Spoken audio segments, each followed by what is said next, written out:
Araitsinainy hatramin'ny zoma isaky ny amin'ny sivy ora sasany alina eto amin'ny pejy Andramboka Izaho Akiradio. Vavaka fiambenana, vavaka fiambenana.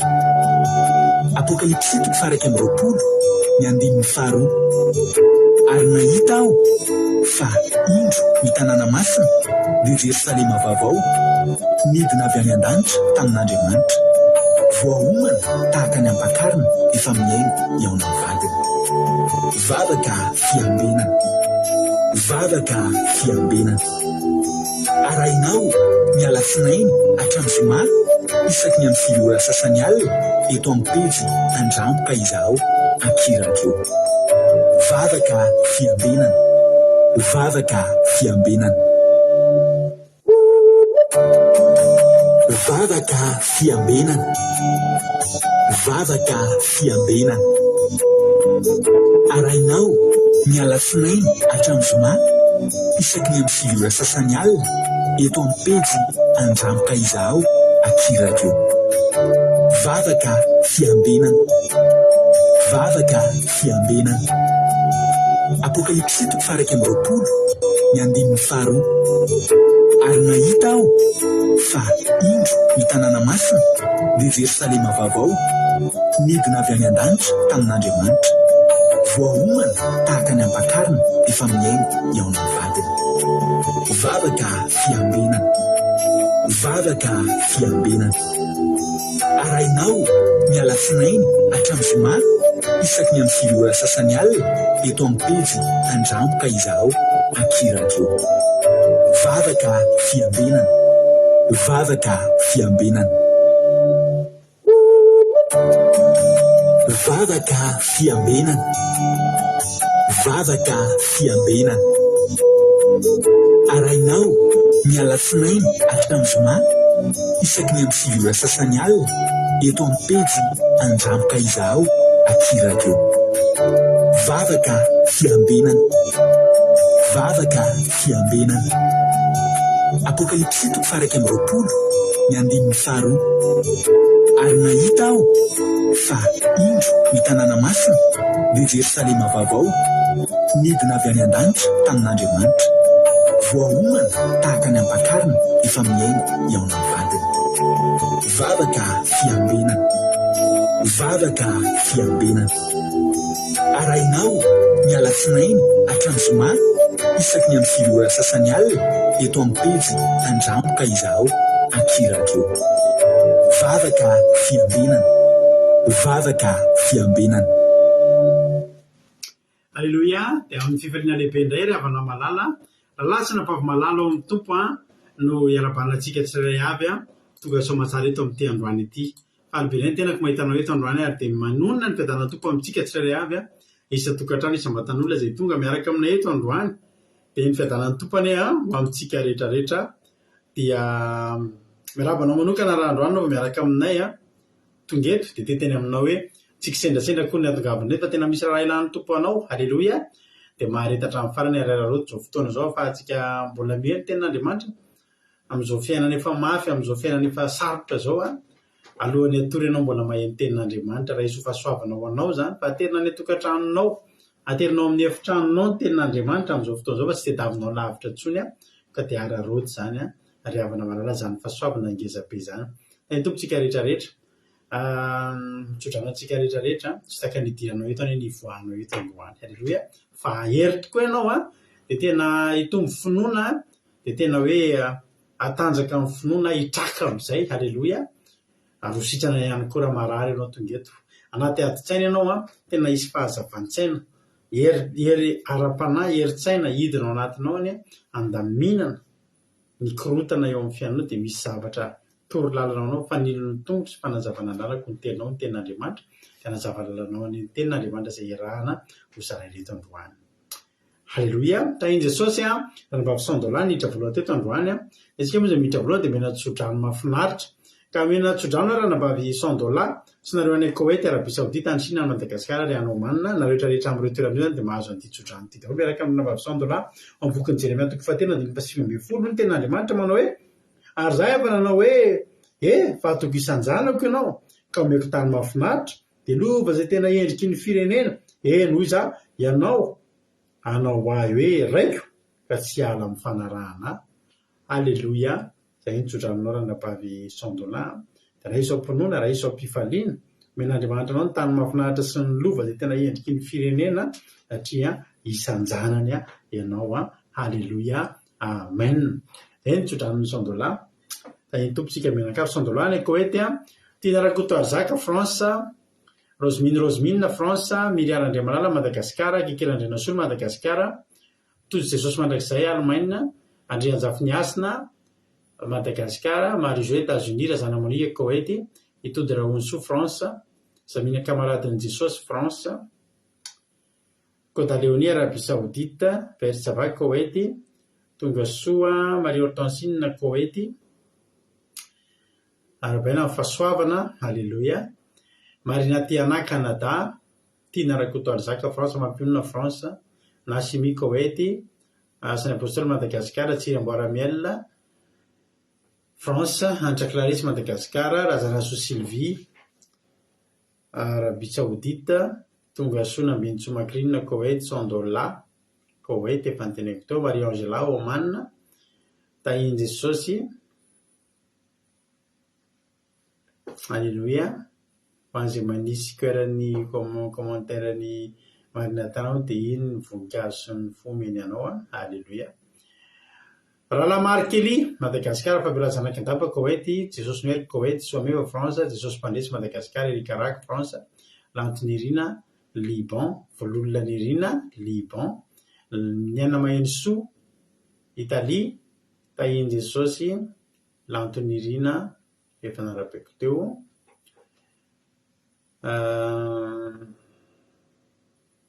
Tsodrany fazonao tamin'ny 2020 io. Alleluia. Tsara kosa zany. Alleluia. Mahafinaritra kosa zany. Tadidiny tamin'ny 2020 erana miariny aina France, Erika Raka France, tahiny tompontsika menakavy ary ity zany dia Madagasikara, Tongasoa daholo. Andriamanitra manakrepasoavina ane malofitia obanareo tsirairay avy. Milohan'ny zary sisa dia andolotsika ametraka amin'ny fotoana am-pelatanan'Andriamanitra. Andolotsika hivavaka ametraka ty fotoana ty am-pelatanan'Andriamanitra. Ndraiky andao ampandrosena navavitsika Berta avy any Koety izy no hivavaka fanombohana amin'ny tiandroany. Teny tompo fianarakoto eto France, Tongasoa ihany koa fianarakoto. Ao ary ranabavy Berta no fitenenana. Alleluia. Mankasitrika pastera manome fitenenana. Tahin Jesosy pastera menakavy, tahin tompoko atsika rehetra izay tonga manatrika ny amin'ny alalan'izao fotoam-bavaka vavaka fiandenana izao. Hiara hivavaka isika hametraka amin'ny fotoana eo am-pelatanan'Andriamanitra. Jesosy malalo, faly misaotra anao zahay. Noho ny fiarovana ho anay tsirairay avy izay namakivaky ny tontolo andro tandroany. Sy ny herinay nantanjakay izany Jehovan-Andriamanitra fa noho ny fitiavana sy ny indrafonao. Ary manaiky izay tsy mendrika teo ambanimasonao zahay. Nefa Tompo Andriamanitra amin'izao fotoana izao mangataka ny famelan-keloko avy aminao mamindrafo aminay Tompo Andriamanitra tsara indrindra. Tsy miafiny aminao Tompo Andriamanitra ny etahitam-ponay ary isaoranay lehibe satria ny fahasoavana ny matoa zao anay tsirairay avy. Izay anatin'ny hetaheta Jehovan-Andriamanitra andeha hitady anao tonga manatrika ny amin'izao fotoam-bavaka izao. Iainy ny tena zay Jehovan-Andriamanitra. Iainy ny hafatra izay namitondраina ireto mpanomponay ireto izay fandimby ny amin'ny alalan'izany tenao zany ary hanandatra ny vavaka ho eo anatrehanao koa. Mangataka ny ranao mahery sy ny fanahy masina mirotsika ny amin'ny sambatan'olona izay nitendrenao hanatanteraka ny asanao androany. Jesosy malala tsara indrindra maro Tompo Andriamanitra ny asan'ny devoly izay kasaten'rodana ny amin'ny alalan'izao fandaharanay izao nefa apetraka fiaino am-pelatananao zany tsy ambinina tsy anampahefana ary ny fanahy masina no andrakotra ny amin'ny fitaovana rehetrarehetra, ny fanahy masina ny bitsika ny amin'ny mpiaino tsirairay avy mbanina fifantohana Jehovan-Andriamanitra hofana hanatanteraka ny amin'izao fanatanterana ny fotoam-bavaka izao. Ary anganeko ny koneksiona tsirairay avy Tompo dia rakofin-drano mahery. Ny namanay rehetra izay mangetaheta nefa mbola tsy tafiditra amin'ny alalan'izao fotoana izao afaingan'ny Jehovan-Andriamanitra bitsiny fanahy masinao mba hangetaheta andeha amin'ny teninao ary hanana fandresen-dahatra koa hanaiky ny fitondranao, hanaiky ny hanatra izay torindry mpanompona rehefa avy. Dia voninahitra ho anariry ihany, fiadanana kosa natolotra ianao anio ka mandrakizay. Alleloia. Amen. Halleloia. Mankasitraka indrindra andranam-baviberta isika tao anatin'izay vavaka mamy izay noentin'izay. Andriamanitra manankirepasaovina ny ranam-baviberta hamaly fitianao dia mitombozitra dia mitombo fahasoavana hatrany hatrany dia mahireza foana amin'ny asan'ny tombo. Halleloia. Iny Jesosy kodaniela Belzika Sarindra Vahenga Madagasikara Nasela MG France Rantanina Marisaline Madagasikara Eliza Tsiala Madagasikara tahiny tompo tonga sotsika mianakavy tahiny Jesosy daholo ianareo rehetrarehetra misaokanareo tonga teto androany. Eno iritsika. Halleloia. Milohan'ny enotsika ira mafinaritra mihitsy nomenanareo androany. Alohan'ny enotsika ira dia joro vavimbelona aminareo aloha za. Rehefa joro vavimbelona aminareo za dia ao anatin'ny ira ataontsika rehefa eo anjaranareo indray no mijoro vavimbelona. Inona no nataon'Andriamanitra taminareo? Inona ny fahasoavan'Andriamanitra niseho taminareo ahafahantsika manandratra an'Andriamanitra satria tsy hanomboka ty fandarana ty raha tsy misandatra eto aloha ny anaran'Andriamanitra rehefa amin'ny alalan'ny fijoroana vavolombelona. Za hijoro vavimbelona aminareo zavatra anankiroa no hijoroko vavimbelona aminareo androany. Ny anankiray voalohany dia izao any amin'ny toeram-piasako izany rehevana dia matetika misy zava-tsarobidy apetraka amiko ary tao anatin'ny 2 herinandro dia misy olona ao am-piasananay mifandray amiko mivatana ametrahako misy zavatra zany apetraka amiko dia avy eo misy olona anankiray ametrahako an'io tompona andraikitra an'io zavatra io. Dia rehefa 2 herinandro io olona mifandray amiko isan'andro mandray an'io entana avy aty amiko io tsy teo fa mpisolo azy no teo. Mpisolo azy zany no nisolo ny andro raharaha tamin'ny fanaovana azy. Dia nandritran'izay 2 herinandro zay dia misy fomba fataoko rehefa mitondra an'io entana io dia efa misy taratasy miaraka aminy dia tonga dia meko an'ilay olona fotsiny dia zay fanarahany anjara no jery izy no tompony entana io sy izy no atao ahoana io sy ny sisa efa misoratra anatin'ny taratasy. Fa rehefa tao amin'io 2 herinandro io olona io no nandeha vakansa dia nisolo lasa nanavoa kely zany zay amin'ilay asa. Dia reko mihitsy fanamasina miteny amiko hoe alaiko sary daholo zay fotsiny alaiko sary. Dia inona alaiko sary? Lasa isaky ny manome an'io zavatra io an'ilay olona le stagiaire tsy hoe stagiaire fa le remplaçant zany dia alaiko sary le entana, alaiko sary le taratasy zavatra zay tsy fanoko hatramin'izay tsy fantatry inona ary ny ilana an'izany fa salao atao ihany fa izay ny tolotsainan'ny fanahy masina dia nalaiko sary. Rehefa niverina le tena tompon-toerana androany dia niantso any sefoko hoe misy entana tsy hita. Dia nitadiavina traizatraiza nanontaniana ny fournisseur nanontaniana ny partenaire zay olona nandalovana io entana io dia tsy hany le entana. Aty amiko no mipetraka ny fanontaniana aiza io. Tsy dia mampaninona ny olona mantsy mieritreritra rehefa mahitantsika mpiavy mahitantsika hoe avy any amin'ny fitany mahantra olona mpiavy dia tsy dia mampaninona ny olona no tonga dia mieritreritra hoe aiza izay fa ianona nikitika azy fana raha dia ohatr'izao. Dia nazava tamiko ny anton'ny tolotsainan'ny fanahy masina hoe alaiko sary. Jereko fotsiny ny telefonako io fa azo tao anaty sary tao fa efa nomeko an'io olona io ny entana. Halleloia.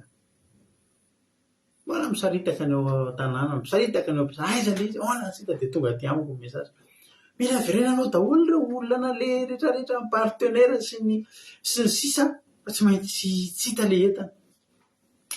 Anatina moramora nasevoko amin'izay dia naseho fotsiny saratra ny telefony ty ve hoa le izy iozy izy dia nizomena io sonian'olona milaza fanaray asa antanio raha le olona io fa io nandray ny entana voaray tsara mihitsy ny entana vitatreo ny amiko zay fanarahantany tena marina zany izy fa hitako efa nisy faray lama zany amiko milamina tsisy dirako tsony amin'io a tsisy lasa aleloia zay ny anton'le tolotsaina rehefa mifanamasina manolotsaina atsika zao atao aza miadevitra zangeravana de ohatr' zany izy tena tsy hitako mihitsy hoe ino ary ny tokony akalako sary ale izy nefa fiainana efa natoko isanandro fa ohatra mamahany zany ahako izy le zereko mihitsy tena ohatrany hoe misy tolotsaina ny fanamasina aleo sary mbola tsy nataoko tao anatin'izay fotoan'izay teletaona zay navoaka ny asa io mbola tsy nanao an'izay fa tamin'ity nalaiko sary ao anaty telefonako dao nandritra ny 2 herinandro nalaiko sary daholo ny zavatra nataoko nandritra ny 2 herinandro haike misy ilana le maka sary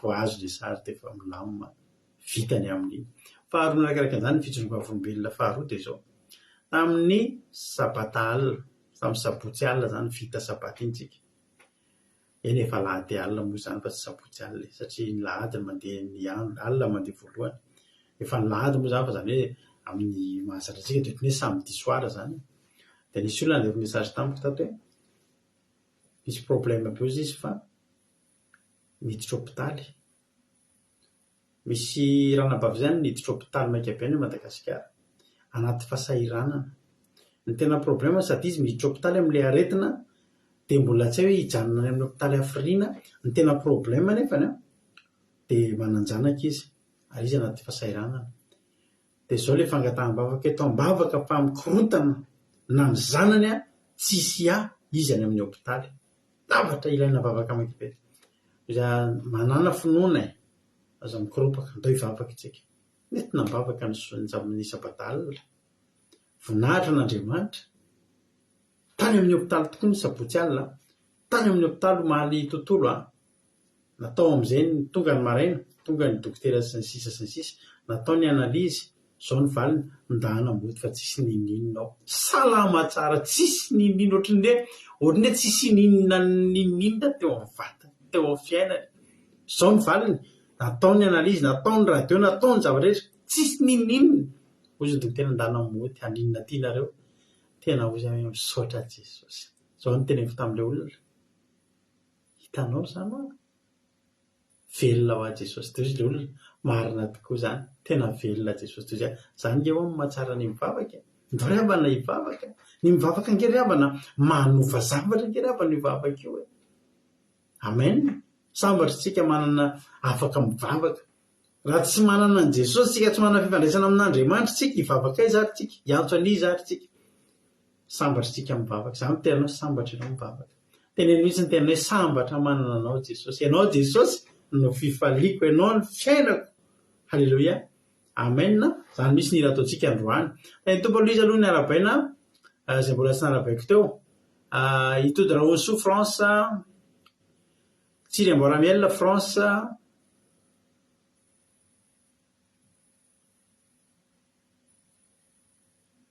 Lovlitina France misaotra ny ranabavy sika Andriamanitra manaky mpasava manarafitena de mitombosa mitombo fahasoavana hatrany hatrany ranabavy berta Jesosy mpandresy efa teneko teo Madagasikara Verserina France kadaka malala France tonga so daholo nareo olikaran'Orso Koweïty Angodina Rodriguez Arabie Saoudite Arabie Patiti France Marina tena efa teneko teo Soameva France Eric Arak sambatra manana an Jesosy Eric Arak Alléluia mahampiolona tahin Jesosy ndao atolotra tsika mpitiavana be tiry ty de ao anatin'ny tiry ty pasolatiny reny nareo inona nataon'Andriamanitra taminareo inona ny fahasoavan'Andriamanitra ny teo amin'ny fiainanareo anjaranareo zao manoratra de vakiko tsirairay eto anomezantsika voninahitra n'Andriamanitra amen meno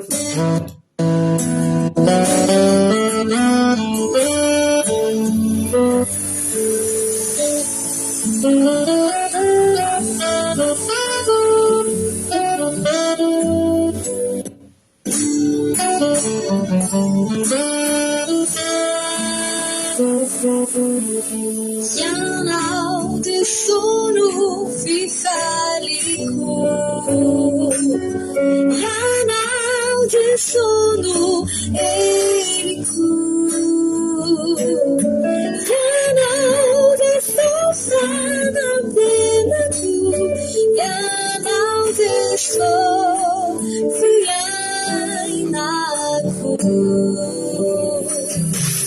Ianao sono fifaliko Ianao sono eriko Ianao fanatenako Ianao fiainako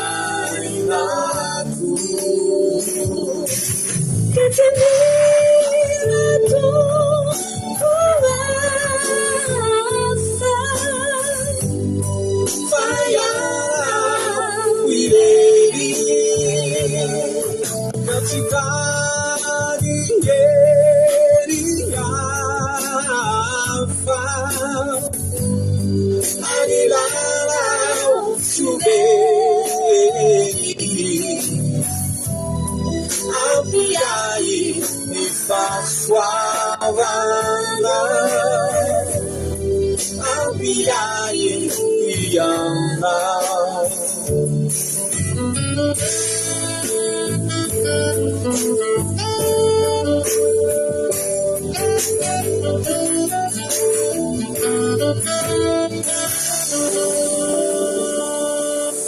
Ianao sono fifaliko Ianao sono eriko Ianao fanatenako Ianao fiainako Ianao sono fifaliko Ianao sono eriko Ianao fanatenako Ianao fiainako Katemirato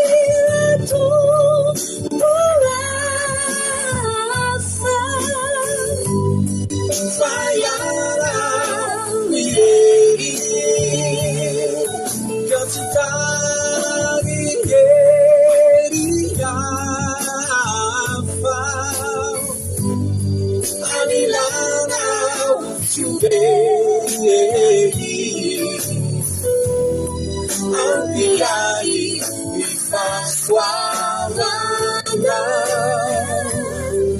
Ambiai iana Ianao sono fifaliko Ianao sono eriko Ianao fanatenako Ianao fiainako Ianao fanatenako Ianao fiainako Ianao fanatenako Ianao fiainako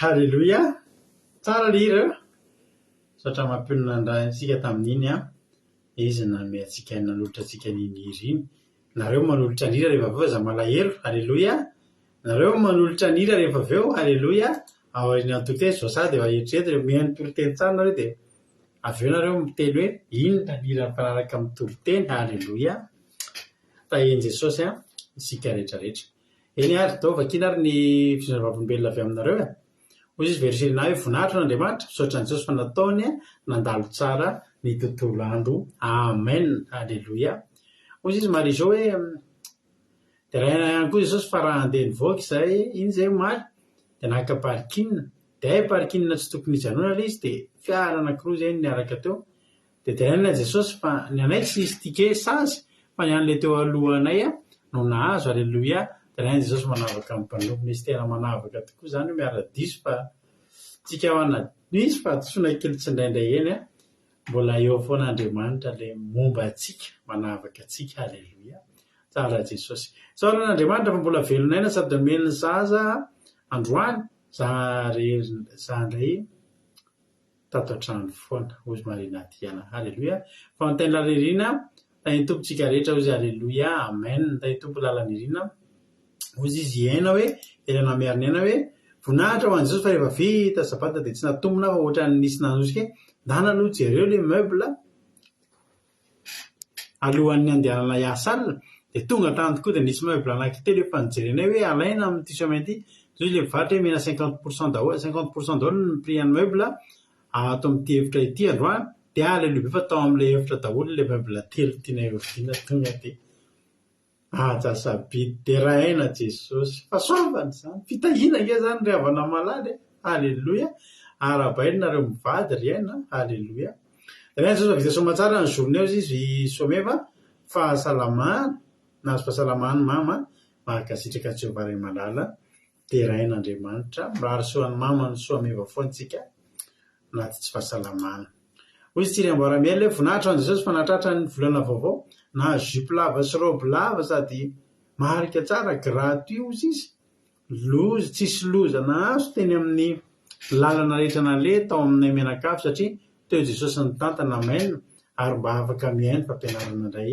halleloia amen ny tontolo androko izy izy tojo ny tontolo androko androany tatoato mihitsy dia isaorako an' Jesosy fa alefa ny sefo mirava lobe foana za raha tokony ho tamin'ny 17 heures rafa dia 16 heures dia alefa ny sefo mody foana tamin'izay aza 15h37 dia efa afaka nody halleloia ndry fahalerivo foky satria lasa manana fotoana tokony kokoa ampitomboana ny fiainam-bavaka nefa amin'izany dia hatramin'ny 17 heures ny behainy karama halleloia dia rahaina Jesosy fa soavana fitahina halleloia manodidina anareo mihitsy ny fahasoavana sy ny famindrapo sy ny fitahina mafinaritra zany saoran'ny Jesosy fa nisy olona telo nijory vavolombelona tamiko rehefa nangataka vaka tamiko izy ireo dia nisaotra tamiko sy nakasitraka no mifampaharezana sy valim-bavaka tanteraka ary mitoy fahasoavana ny fitahina be halleloia misaotra Jesosy malala no ny fahasaranao fitiavanao fitahina menao alalandava halleloia amen sambatra zamana nanao Jesosy malalako amen ozy tiana rakotary zaka halleloia satria Andriamanitra mbola nomeny mitombonandro indray androany ozy izy hitody sy izay nilaina isan'andro velona Jesosy ozy izy ranabaviama Jesosy noheriko hoe voninahitra n'Andriamanitra halleloia voninahitra n'Andriamanitra rery ihany fa nisy olana ny patronko izy mivady roa andro tsy mifampiteny dia ohatra mampiasa aloha iny nanao ataonay mpiasa miadana tsisy mpiantsoantso satria madama milongolongy mivady dia tsy heny mihitsy tsy heny feo mihitsy fa omaly nidirako tao madama nyteneniko sady any am-poko nangataka amin'ny tompo zao hoe ampio ampiavana nareo ahoana hoany tsy mitady dite na kafe mihitsy nareo tonga dia nitsangana madama lasa anatona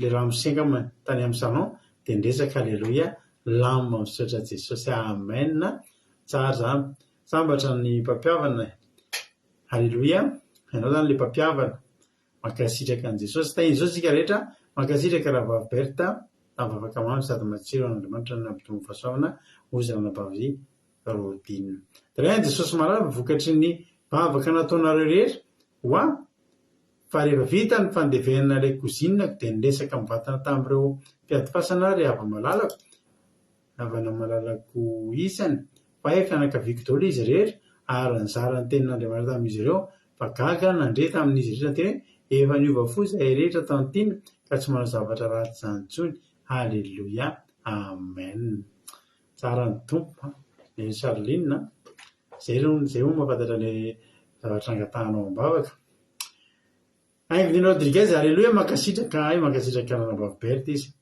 nambinitsomakininy na dia raina Jesosy halleloia dia raina Jesosy fa omaly nadio-trano dia nisy labozina findratoerana izy io latsaka le izy tapaka nivavaka fosiny dia tsy niteneniko tamin'ny patronko le vitan'le izy dia tsy vedy malaky tiany androany halleloia narovan'i Jesosy ianao kasihan'ny fo patron halleloia amen mampelira hono mampinao zo Rodriguez aleo diraina Jesosy fa tonga agence tonga tany amin'ny agence mbola famindrapona Jesosy dia afaka manaraka vavaka fanomboana vavaka fiambinana mihitsy fa sy vavaka fanomboana fotsiny menonandro ampilaminana ho an'Andriamanitra iny voninandro izy Marie Hortensine. Alleluia ozy lina misaotra n'Andriamanitra lehibe fa dia nalafo entana mary dia nifankahita tamin'olona efa ela be tsy hitako ihany koa. Alleluia vita soamatsara koa ny asa mandrarandro saotra n'Andriamanitra namery sy tanjaka. Alleluia dia raha anatrany ianao Jehovah malalo. Alleluia amen. Dia Jesosy Anginina Rodriguez fa mbola verinaina daholo isika mianakavy natran'izao volana vaovao fisasahan'ny taona izao ho an'i Jesosy ny voninahitra. Alleluia amen. Tany tompo Anginina Solo ko Daniela. Alleluia misaotra n'Andriamanitra fa mbola nomeny tombonandro fahaveloma sy fifinaina sady indrindra tsara izay rehetra natao androany dia rahaiko manakariva Jesosy dia voninahitra tolotra azy. Alleluia amen. Ozy mampina dia rahaiko Jesosy malala fa nandray karama feno tsara tsy nisy absence mihitsy nomeny fahasalamana daholo nanylehibe ny ankizy dia tsy nanapatapaka tamin'ny asa. Alleluia amen. Zany vata malalako zany. Alleluia tsisy afa-tsy alleluia fisaotra Jesosy. Alleluia nysandroa tena alleluia voninahitra ho an'Andriamanitra rery ihany fa nilamina tsara ny tontolo andro patsapako fa miaro Andriamanitra. Alleluia dia raina Jesosy amen. Ozy izy erika hoe raina Jesosy mbola nomeny tombonandro no sady nalaminy avokoa ny zavatra rehetra raha nandeha namonjy toerana ray androany nefa ilay toerana tena lavitra dia tonga soamatsara tara tsy tara no sady narovany tsy nahita parkinina malalaka be no mbola narovany tena andalina no mbola napiny tamin'ny zavatra nataoko androany. Tena tsy naverany afa-baraka amin'ny mpanompo fa tena nanao zava-mahagaga atao amiko izy androany. Voninahitra ho an'Andriamanitra rery ihany. Alleluia amen. Erika isarako ny tompo lehibe nahafinaritra ny tontolo andro ary mahita fahitapitia hatrany amin'ny mpampiasa sy ny mpiara-miasa dia rahaiko Jesosy ho hiperitsy sava. Ozy Marie Lali Rampavarodina voninahitra n'Andriamanitra fa nilamina ny tontolo andro ny any ny asa tokony atao dia nataony ny zanaky ny patron. Alleluia sy lo zanaky ny patron izy manao ny asa tsara Jesosy mbola misy azafady soratako vetivety tsy maninona fa soraty eme manambotso tonga soa misaotra ny tompo fa mbola fa nisy nanentaka ny zanako dia ny telefona ny lazany fa isy sy naninona.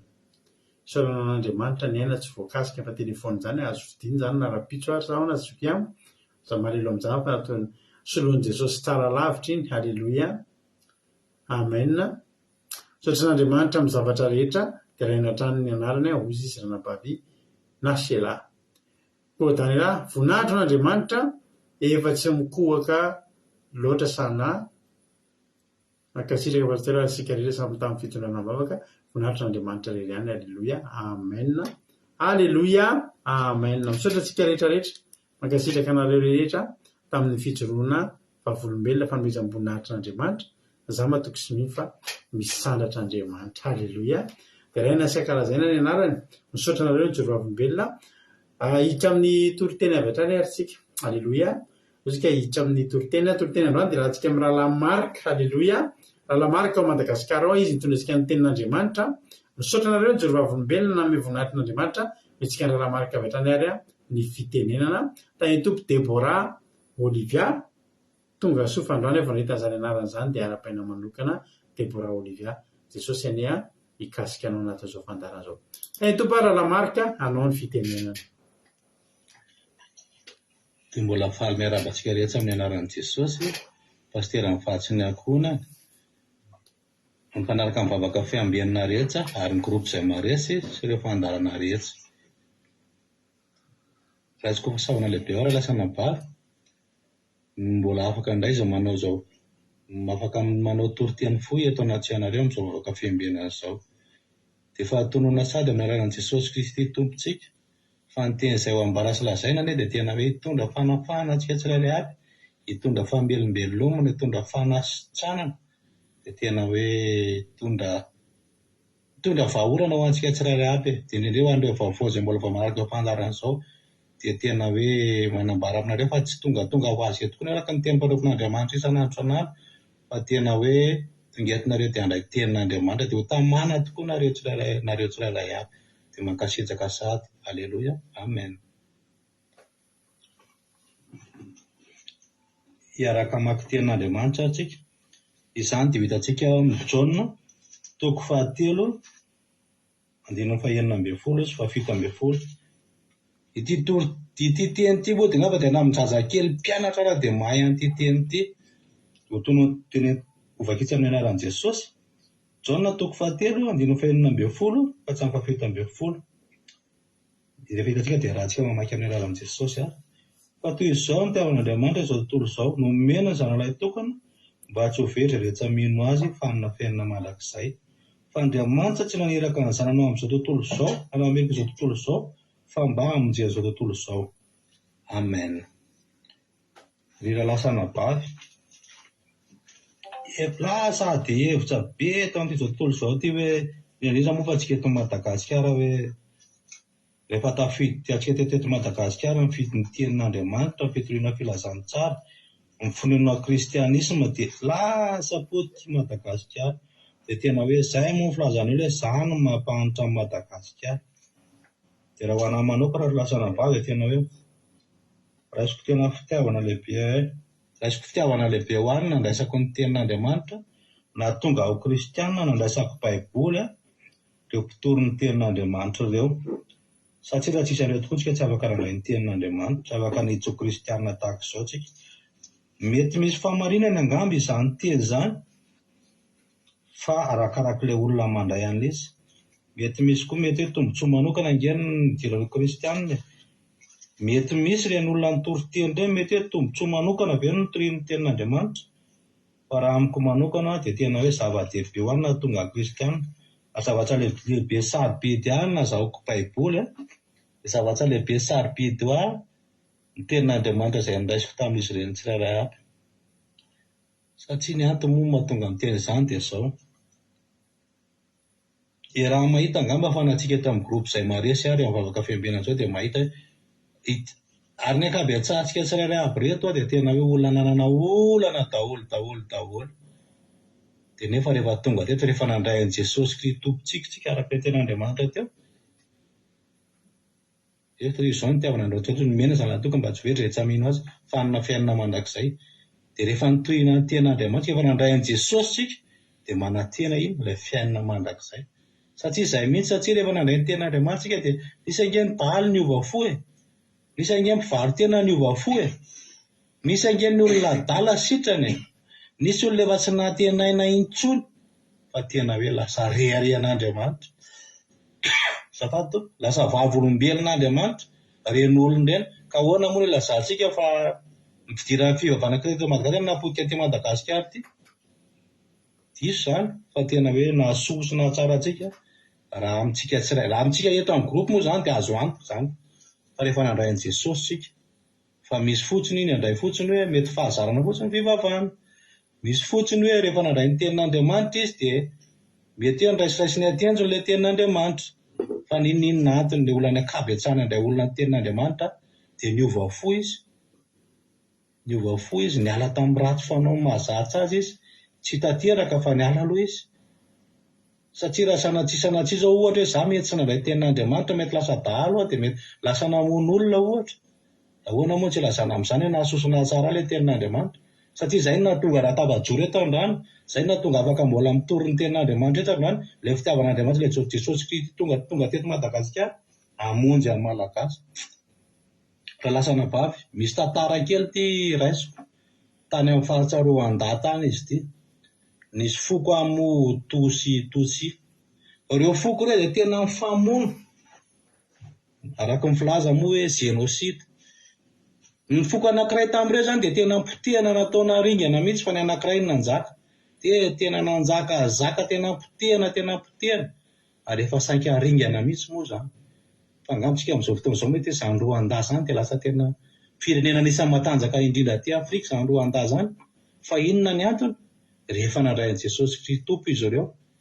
Inona moa mahatonga amin'ny teny an'izany? Nisy document izay na lefa tamitely mety efa nahita angamitsika mety efa nisy nahitsika efa mety koa nisy tsy nahita io document io dia rehefa le foko anankiray no vonono le foko anankiray ringana daholo fa vehivavy anankiray sisa mivelona tao amin'io foko lehilahy anankiray zafato lehilahy anankiray sisa mivelona tao fa rehefa velona io lehilahy io enitaona izy tany anatin'ny hôpitaly tena dinavoakan'ny hôpitaly fotsiny izy sisa fa eo amin'izay eto amin'izay nisy eo le fahagagana eto amin'izay le seho le fitiavan'Andriamanitra inona moa le fitiavan'Andriamanitra aseho teto fa nisy vehivavy anankiray taranak'ireo foko namonso nandibaka an'io lehilahy io rehefa nandray ny tenin'Andriamanitra izy izany hoe io vehivavy io zany ny ray aman-dreniny io zany no namono sy nandikana ny taranak'io lehilahy io lehilahy io sisa moa velona tamin'izay fotoan'izay fa ity vehivavy ty dia mbola velona ny fianakaviany le nandibaka an'io lehilahy io fa tena inona moa ny mpagagana ny seho teto fa io vehivavy mihitsy no nanambady an'io lehilahy io rehefa nandray an'Andriamanitra izy nandray an' Jesosy tao am-pony izy nandray fiainam-baovao izy dia izy mihitsy no nanambady an'io lehilahy io ary mikarakara an'io lehilahy io izay lehilahy fa tsy nisy natenaina fa feno rajatsa potipotika sy sapaty fa tena ndraisin'ilay vehivavy rehefa nandray an'Andriamanitra izy dia teto koa mifagagana faharoa koa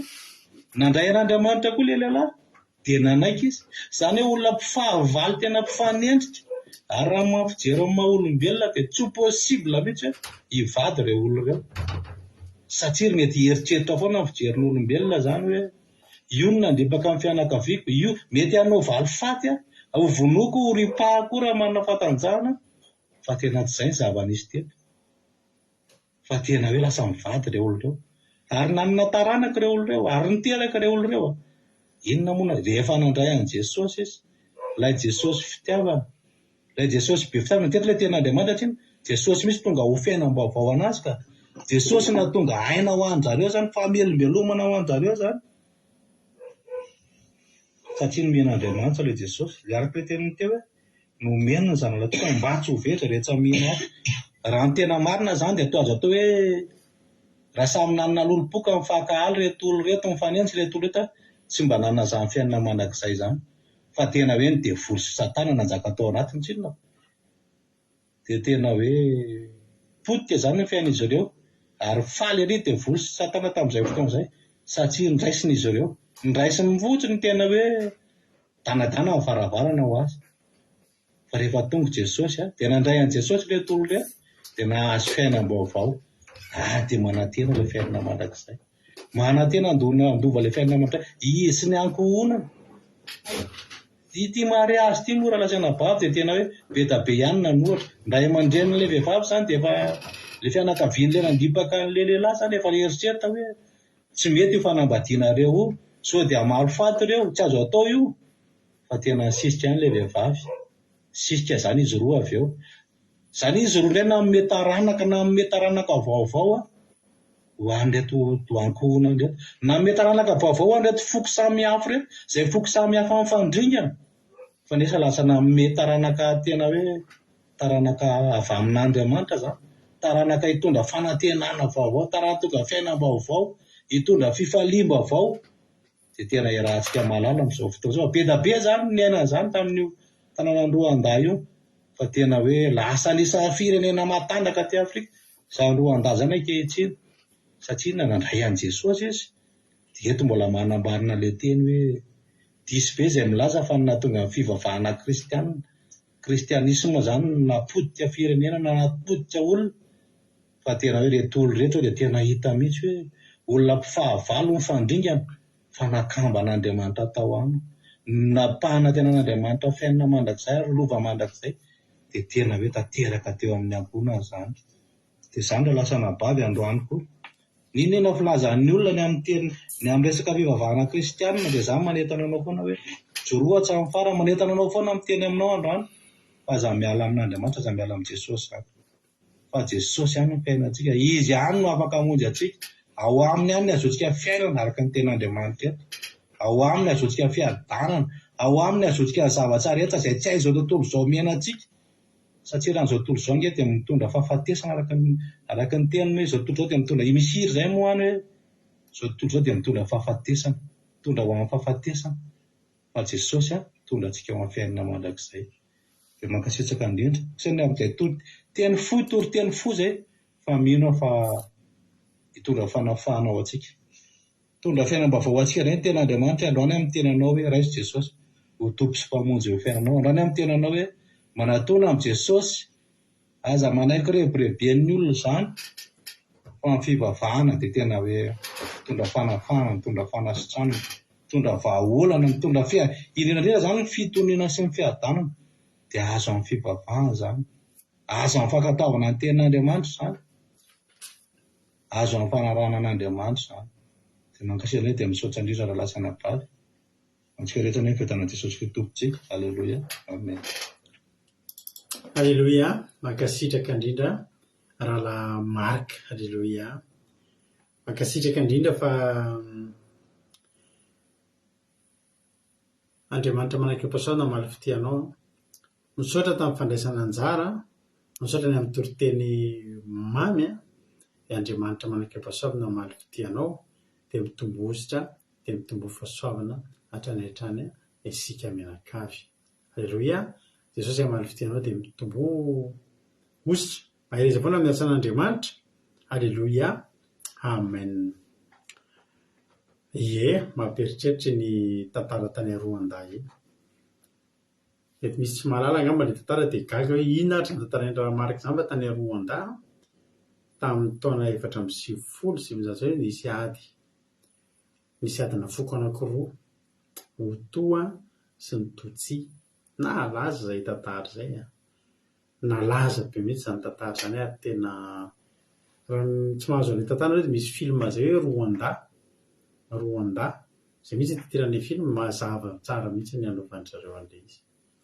Fa tantara rasy tena mifamono, misy an'ilay mandalo amin'ny lalana anankiray dia anontaniana fotsiny hoe Hutu sa Tutsi. Raha Hutu dia mandehana soa tsara, fa raha Tutsi dia tapahana ny loha, vonoina eo ny eo. Hutu sa Tutsi?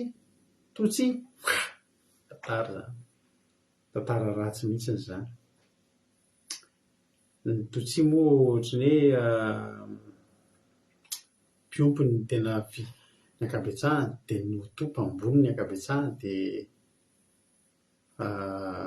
ohatran'ny hoe nizarendrareo firazanana roa samihafa koa moa ilay izy. Dia ady be tantara be tamin'izany fa zao izy efa mandroso be. Ary tsika Madagasikara sanatria tsy mitandrina tsika amin'ity resaka politika ity dia ratsy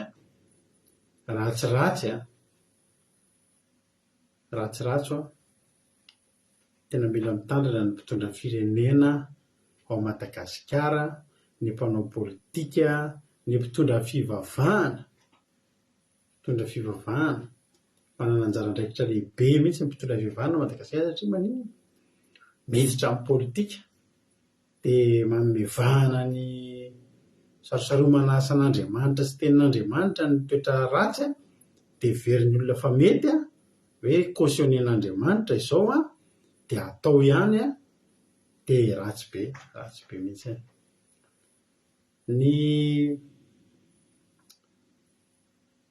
Ny fidiran'i Jesosy eo amin'ny fiainana ry havana marina tokoa tena lamarika.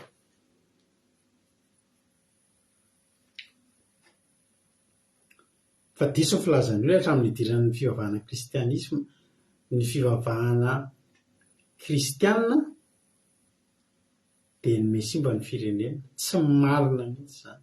Jerenareo izany fiainan'olona mifamono ny idiran'i Jesosy fotsiny ny anankiray tonga dia ny lamina, ny rotota tonga dia ny fakatisa ny famelahelo satria ny idiran'i Jesosy atsehatra. Hitanareo mahatonga ny firenena anankiray na dia mivavaka be aza, anisan'izany Madagasikara, tena teneniko anareo mihitsy ity.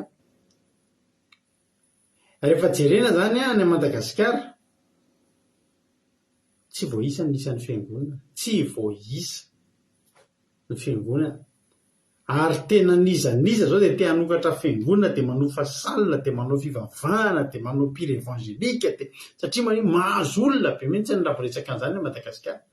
Nefa maninona ary ny fehim-pamoan'olona, maninona ary mahanitra fadiranova, maninona mifen'olona mamono tena, maninona mifen'olona maninona misy fiainana ratsy be nefa ny fivavahana ny tena ohatrany hoe manakoako isaky ny reny toeram-panaovana fety reny zao misy manofa atao misy mamandrika atao toeram-pivavahana fa maninona ary satria tsotra ihany ny fivavahana ny filazantsara rehefa miditra amin'ny toerana ray dia mitondra fahasoavana mitondra fiovana tadidinareo misy firenena zay Ouganda misy fotoana niova fony mpitondra lasa nivavaka ny ray tanàna fa tadidiko mandraiky tiany androany zany reportage zany fa taloha le Ouganda io tena firenena mahantra sady tena mamboly ny tatsafa tena maty antoka foana miakatra ny vokatra zany hoe hatramin'ny vokatra ny ambanin'ny tany reny vomanga sy mangazo reny kely nge zany ny voaray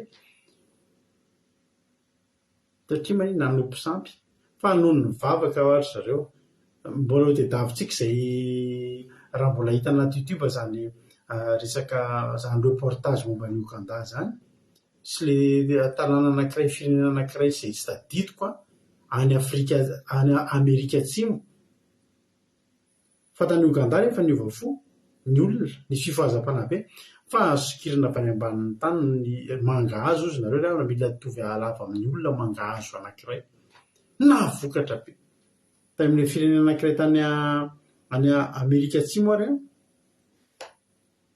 dia zao ny zavatra nitranga reny hitanareo reny fonja reny to dia tsisy fonja tsony teo amin'le tanàna fa reny fonja isaky ny tanàna reny hoe misy violent fa misy olona tratra manao maditra dia misy violent commissariat nivadika lasa fiangonana daholo satria manino tsisy olona manao ratsy tsony tsisy nilana fonja tsony fa maninona ary eo amintsika fiangonana be dia be mijery anao fa isaky ny reny espace ngeza be reny tonga dia vandriky ny pastera manao fitoam-bavaka ary feno daholo fa maninona ary dia tsotra ry havana ny fivavahana ny filazantsara raha vo amporafesina dia tsy mamokatra raha vo amporafesina dia tsy mamokatra amporafesina amin'ny sampy inona moa ny sampy nga voatery tapakazo ny sampy fitiavam-bola tompoko dia efa sampy fitiavana ny mamoana ary zao amin'izao tena anisan'ny zavatra tena mampalahelo ny mahita hoe raha vo tsy misy resaka vola voninahitra sy arena ny anonso anatina fitoam-bavaka dia tsy mahazo olona satria ina zany tena zava-dehibe amin'ny olona zao vola voninahitra arena raha zany ny tediavinao mandeha mivavaka dia za miteny anao ndala makany amin'ny tantara-be fa ho diso fanantenana mantsy ianao amin'ity fivavahany ity ny ahadiso fanantenana anao tsy enao tsy ahazo an'ilay zavatra tediavinao vola zany nge ravana malala teneniko anao fa tsy sarotra ny mahita an'izany manao tsy marina fotsiny nge anao dia efa mahita an'izany mividy alatra nge azahoana vola midikan'izany vola zany tsy sarotra mahazo zany fa tandremo sao dia le tena antony andehanana mivavaka le tena natokavan'i Jesosy ozy ny jaona toko fahatelo andiny fena ambin'ny folo fa toy izao nitiavan'Andriamanitra zao tontolo izao nomeny ny zanan'ilay tokana mba tsy ho very izay rehetra mino azy fa hanana fiainana mandrakizay fa tsy vola tsy trano be tsy tany be tsy tômôbila tsara tarehy be ry havako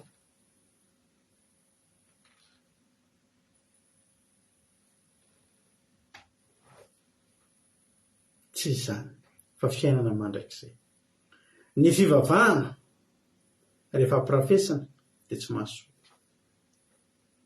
Andriamanitra vao afangaronao amin'ny sampy Andriamanitra koa vao afangaronao amin'ny fitiavaka rena dia tsy mamokatra ny rena mety ho hitanao fa Jesosy tsy hitanao fa raha Jesosy ny hitanao meloa tenin'Andriamanitra ke milaza ka tsao fotsiny ianao fanjakako sy ny fahamarina dia hanampy anareo ny zavatra rehetra nge tsy vola ihany kenareo zao fijona vavolombelona nataonareo teo vola teo zao nijonareo vavolombelona teo fa manino ny aina mahita meuble asasabidiny daholo vola ve zao zany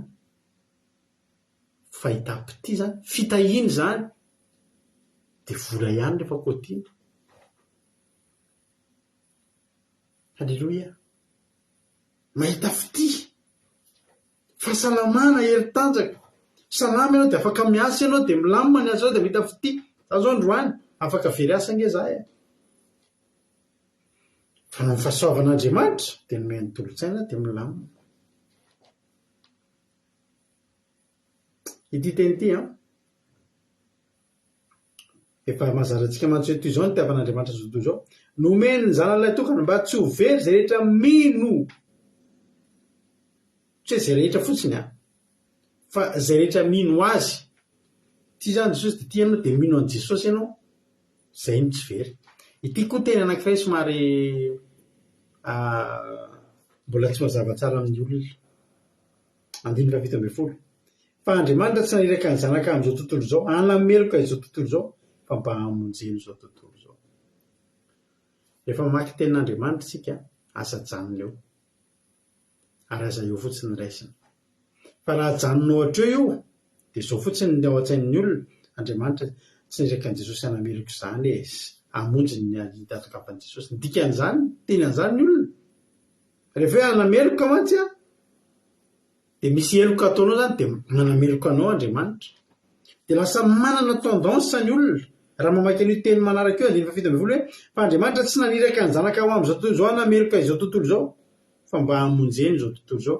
Toy ny olona hoe milamina be tsika rahalahy hamonjy atsika anatokafan'i Jesosy tsy anameloka atsika fa aza de terenina aza mananina be amin'izany anareo fa zao nefa ny azaveko anao toy izay tsika ny tenin'Andriamanitra de hazava aminao ny dikan'ity teny ity de tsy hanamaivana fahotana tsony ianao manomboka androany fa hatramin'izay ianao mahita miteny io ka io fotsiny toriana aminao ny 9:20 de zao foana teny hoe Jesosy tsy tonga nameloka. Eny ry havana natokafan'i Jesosy tokoa raha io tereny io zao ny tiavan'Andriamanitra zao toy izao nomeny ny zanan'ilay tokana mba tsy ho very dikan'izany nge mba hamonjeny misy famonjena ray midina zany mpamonjy zany hoe zay tokony ho isaka very rehetra vonjena mba tsy ho very fa ahoana ny fomba atokafan'izany. 9:20 izay mino azy de tsy ho elohina. Raha tonga zany Jesosy de le olona iny mino azy de tena tsy manameloka ny atokafan'i Jesosy fa izay tsy mino kosa de efa voaheloka raha teo satria tsy niny anaran'ny zanaka tokan'Andriamanitra izy. Olona efa voaheloka ve mbola mila melohana tsy mila melohana efa voaheloka raha teo zany izy mbola tsy nanao action kory zany Jesosy. Hoy izy ny tenin'Andriamanitra Andriamanitra tsy naniraka ny zanaka ho amin'izao tontolo izao anameloka satria zay tsy mino azy de efa voaheloka tsy mila manameloka kory tsony Jesosy fa rehefa tsy mino ianao de automatiquement ianao voaheloka. Zay zany le izy. Inona moa ny atao hoe mino sy tsy mino? Ny atao hoe mino sy tsy mino de zao ny fanina tamin'i Jesosy daholo ny olona. Ary ao amin'ny Baiboly zay olona rehetra avy nanaovan'i Jesosy fahagagana de nino. Hozy dao ny olona tena mino tokoa fa zanak'Andriamanitra ity lehilahy ity satria maninona satria nadeo miboaka nahiratra ny jamba nitsangana ny malemy nitsangana ny maty. Halleloia.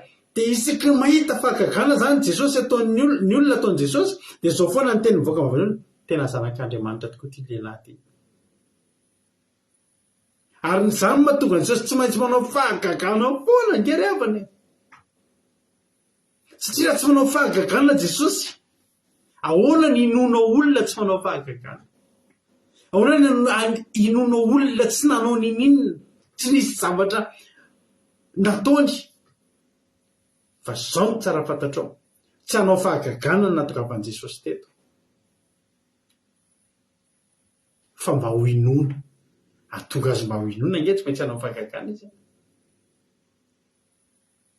Ary tsy ny olona nanaovana fahagagana rehetra no voavonjy fa tandremo fa zay olona nanaovana fahagagana de nino ary tsy nizongozona tsony ny finoany. Be dia be ny olona tao amin'ny any amin'ny Jaona toko fahaenina any nge ao ambadika kely ao amin'ny bokin'ny Jaona toko fahaenina andininy fahaenina ambinipolo hatramin'izany dia maro tamin'ny mpianany no niembotra ka tsy niara nandeha tamin'ny intsony. Iza moa ireo mpianan'ireo? Ireo mpianan'ireo tsy mpianatra 12 lahy satria zao ny 12 lahy mbola nijanona teo. 12 lahy nge raha baketsika Jaona toko fahaenina andininy fahaenina ambinipolo hatramin'izay dia maro tamin'ny mpianany no niembotra ka tsy niara nandeha tamin'ny intsony. Dia hoy Jesosy tamin'ny 12 lahy mbola nijanona teo ireo le ninondreo. Ireo le nino? Ahoana ny ninon'ireo?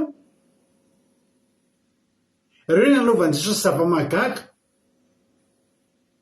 rehefa nanontaniany Jesosy any amin'ny Matthieu toko fahaenina ambinifolo nge Petera revany Matthieu toko fahaenina ambinifolo nasiany Jesosy examen kely mihitsy, test kely mihitsy Matthieu toko fahaenina ambinifolo andininy fahaenina ambinifolo hoy izy Jesosy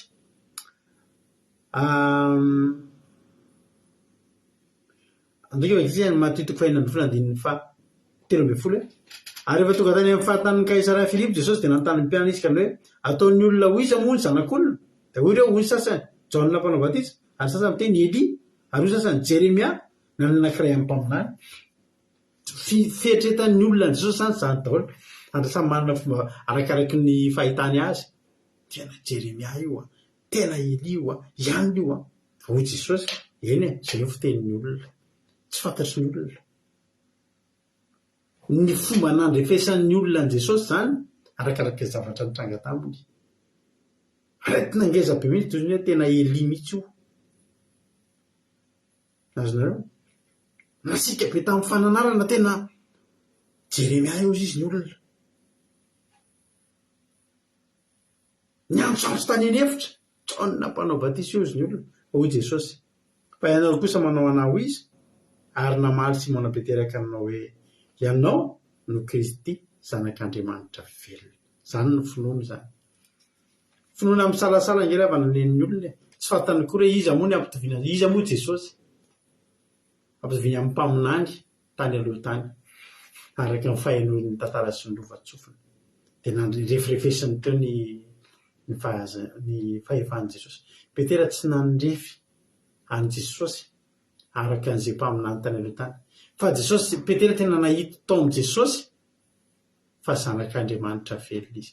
Ianao ny Kristy zanak'Andriamanitra velona. Zany ny finoan'ny 12 lahy zany. Ianao ny Kristy zanak'Andriamanitra velona. Hoy izy Natanaela ary ao amin'ny Jaona, ao amin'ny Jaona toko voalohany andininy efa kitsika tetente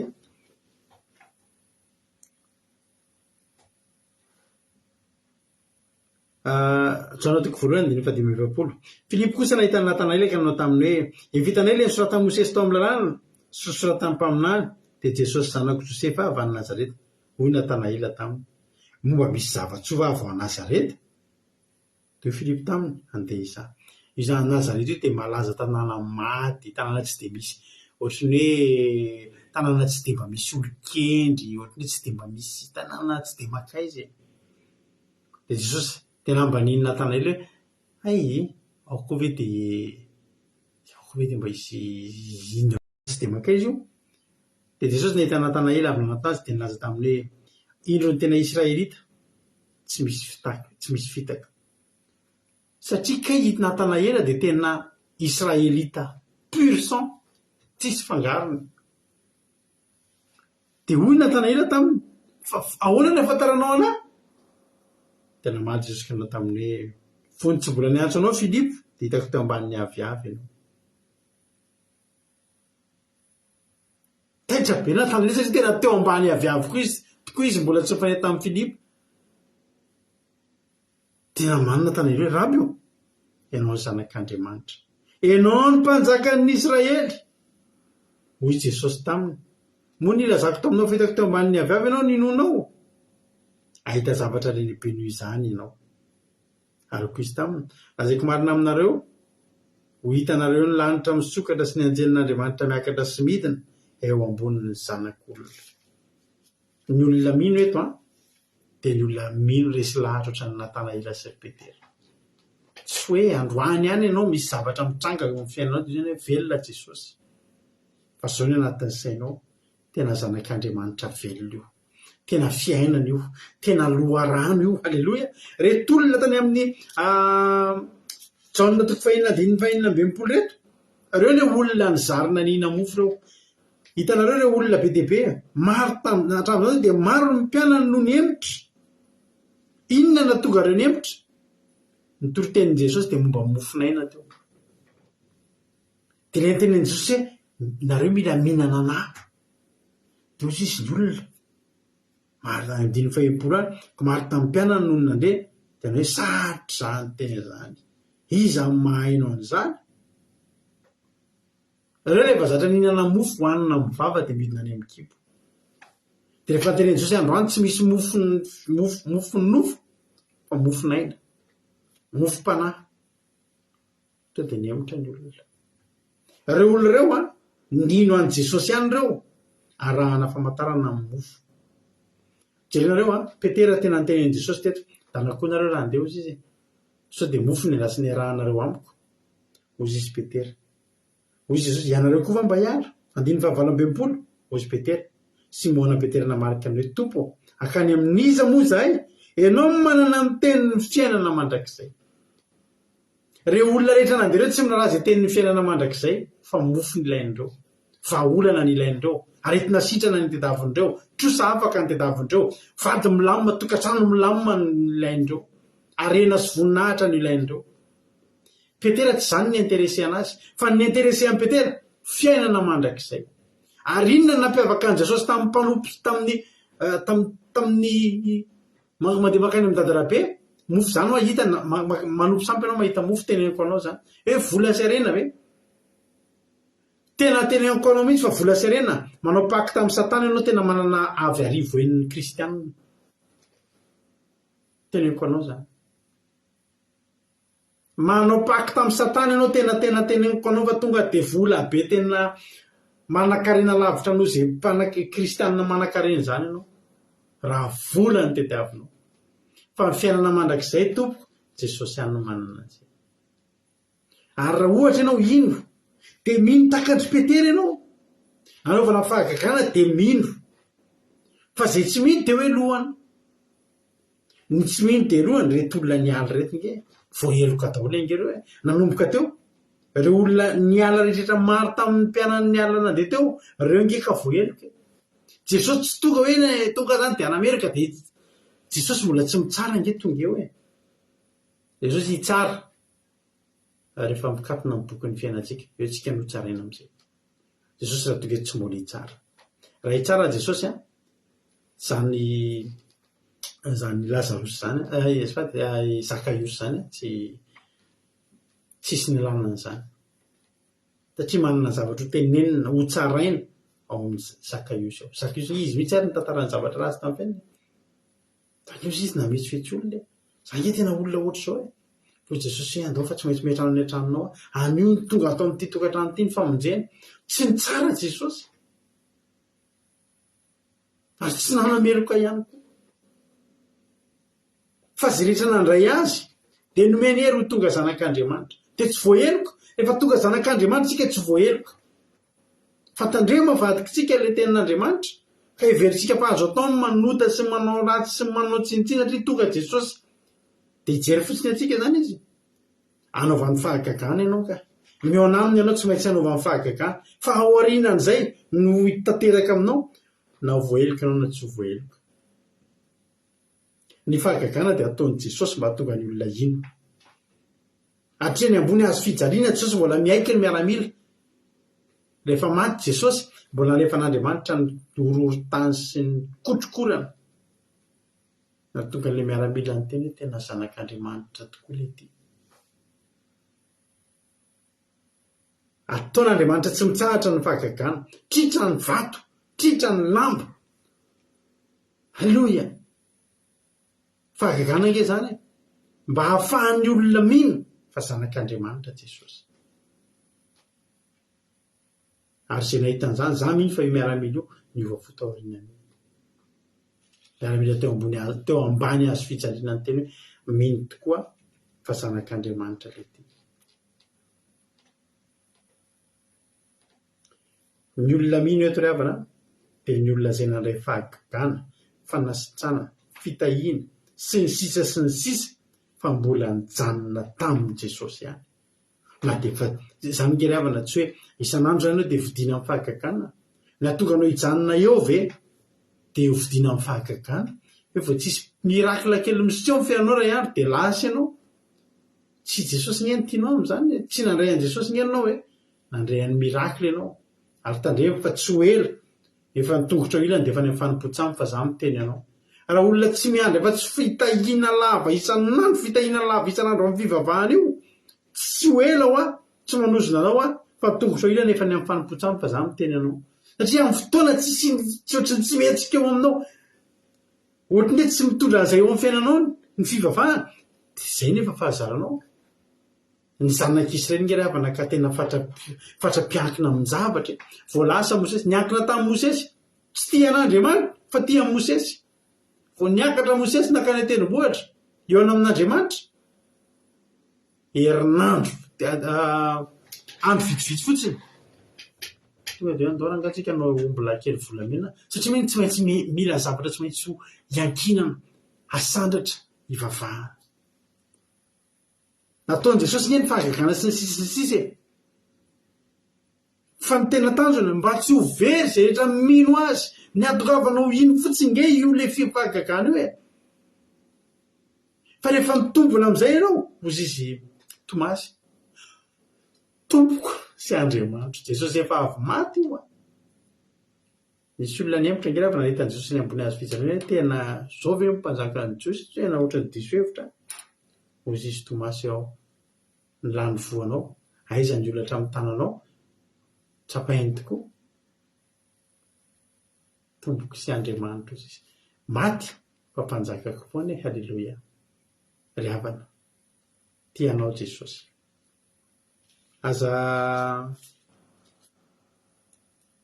manaiky ho voaheloka. Aza manaiky ho voaheloka. Andriamanitra tsy naniraka ny zanaka amin'izao tontolo izao, anameloka izao tontolo izao, fa mba hamonjeny izao tontolo izao. Na dia ny tsy fononao aza hamonjeny Jesosy anao. Halleloia. Izay mino azy dia tsy ho elohany. Halleloia. Misy efatra kely ho elohany io, izay mino azy dia tsy ho elohany, dia misy efatra kely midika efatra kely hoe tsaraina. Zany hoe izay mino azy dia tsy ho tsaraina intsony, ho tsaraina amin'ny inona ary nefa ianao mino e. Fa izay tsy mino kosa dia voaheloka. Halleloia. Eo voaheloka raha teo, vao tsy mino zany ianao dia tsy mila elohana intsony fa mameloka raha teo. Satria tsy nino ny anarana zanakaraha tokan'Andriamanitra izy. Tolatoizako andiny fa 9 mavezavezatra koa. Azo ny fanamelohana. Fa tonga amin'izao tontolo izao mazava, nefa ny olona ny maizina toy izay mazava satria ratsy ny asa. Atolotra antsika ny filazantsara, atolotra antsika ny lalana mahitsy, atolotra antsika ny fahazavana hitaritarina antsika. Paloantsika ihany amin'ny maizina. Dia aza matahotra, dia tsy aza matahotra, dia mba mieritrereta fa efa voaheloka ianao. Efa voaheloka ianao. Ry havana malala, ingeza lavitra noho ny vola makarena, ry havana natokavan'i Jesosy eo amin'ny fiainako sy ny fiainanao. Ny antsoin'i Jesosy asa ianao lehibe lavitra amin'ny vola izany tena teneniko anareo, teneniko anao amin'ny anaran'i Jesosy, tsisy dikan'izany. Ilaintsika ny vola fa tsy mahatonga antsika lavitra. Ilaintsika ny vola mahatonga mbola miasa mitady vola daholo tsika.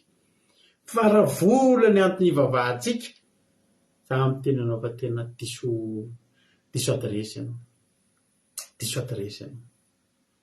Fiainana mandrakizay, mbola tsara lavitra noho ny vola. Nisy mpihira frantsay zay, tena azoko atsaina ny natonga tany hoe mpihira ilay Johnny Hallyday. Izy iny rehefa ho faty, narary dia manomboka ho faty. Izy mantsy efa nanaovan'ny mbola vao narary mafy izy dia efa nivonona ny fanjakana frantsay nanao famerenana ny fomba ny ankalazana ny fahafatesany sy ny famezam-boninahitra izy tsy maty tampoka de mbola nena fotoana ray ngambany izy zay na ohatr' zany de zao am'izay fijona vavolombelona rehefa nanomboka nararika tsy de nahazo eny izy de tsy mety tsy avela mihitsy namana tsy tonga ao amin'ny itsakalina rehefa tonga ny alina de matahotra be mihitsy izy matahotra misy tahotra vao tonga io alina io de matahotra be satria maninona maizina menanao ny hazavana hatram'izay tsy nilainao fa ny maizina ny ilainao no safidinao ny fidy ny ara-dalina tamin'ny satana nanao pakta tamin'ny devoly ary tena nivaky mihitsy izy tamin'ny mpanao gazety fa zany nanao pakta tamin'ny satana izy mba haninona mba hahatonga na malaza mba hahatonga na tena ohatr'ireny teny ny olona sisa zay zavatra ataoko mety daholo iny fa nitakalino izy izy zahako mandeha any amin'ny afo be za mandeha any amin'ny afo be de inona am'izay eto tany faly mihira manao roka ny inona sy ny sisa fa rehefa makaiko faty matahotra am'izay satria maninona efa fantatra ny toerana le fantatra ny toerana le inaimba nandray an'ilay zanak'Andriamanitra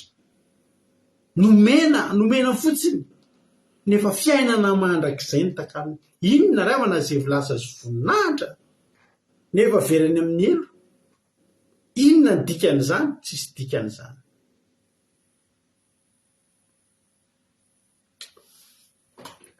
inona isy rataniza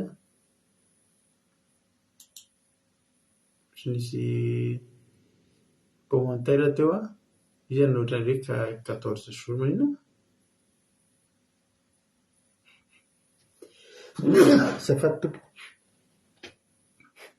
zafady tsisy dikan'izany zavatra tsara lavitra nomen'Andriamanitra atsika ny vokatry ny fitiavan'Andriamanitra de nomena an'i Jesosy tsika mbanina fiainana mandrak'izay ny akoatr'izay fahasoavana raiso Jesosy alleloia ny fitiavantsika ireny andao atotona amin'i Jesosy io no mitondra fiainana mandrak'izay sahiraka ny zanakan'izao tontolo zao anamerika izy fa mba mivonjentsika ry havana andao toizana ny dia andao tsy ho elohana tsony andao ino an'i Jesosy andao ity azy andao andray ny fahafatesany ho tahiny tompony antsika rehetra alleloia tapitra ny fandarana tapitra ny famelabelarana hiditra amin'ny fizarana fahatsapantsika inona ary no mba nahakasika anao androany inona no mba azonao zaraina ino ny kantoko rado akiradio 14 jours ateorina ny laza hoe maty izy zay vao tena maty satria taitra tampoka fa maty izy mambola velona misy tsy azoko le izy fa tsy maninona asika izara fahatsapana halleloia izara fahatsapantsika no sitsika sary mihitsy halleloia ho voninahitry'Andriamanitra izy ary ny izara fahatsapana voalohany efa tafiditra ao izy halleloia inona ary no azo ny tojo zaraina fa tojo zao ny tafiditra ao izara fahatsapana antojo ara fitenenana